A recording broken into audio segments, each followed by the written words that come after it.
আরে এই নে এই মাছটা, না হলে না নিতে মন চাইলে চলে যায় এখান থেকে। বস, আপনাকে দেখাশোনা করার জন্য এই মেয়েটা অনেক পছন্দ হইলো আমার। আমার দোকানে আর মাছ নেই, তুমি কালকে এসো। আমার মাছ চাই না, আমি তোমাকে 10 কোটি টাকা দেবো, তুমি শুধু আমার গার্লফ্রেন্ড হবা। 10 কোটি টাকা আজ পর্যন্ত আমি চোখেই দেখিনি। এ মনে হয় অনেক বড় লোক, এর সাথে আমি কথা বলবো। তুমি শুধু আমার গার্লফ্রেন্ড হয়ে থাকবা, আমার কি কাজ সেটা বলো তুমি। বস, এই মেয়েটির সাথে খুব ভালোভাবে কথা বলো, এই মেয়েটি খুব চালাক। মোটু, তুই কানে কানে কি বলতেছিস? আমি চলে গেলাম। দাঁড়াও, তুমি চলে গেলে পরে পস্তাবা। তোমার যত টাকা লাগবে আমি দিব তোমাকে।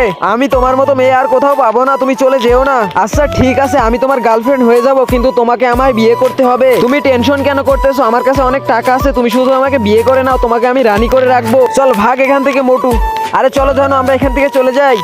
আরে বাহ, তুমি তো অনেক সুন্দর আর অনেক হ্যান্ডসাম। আরে আরে ভাবি যে আপনি এটা কি করলেন? এটা তো পরিষ্কার পানি না, এটাতে কুত্তায় পেশাব করে দিচ্ছে।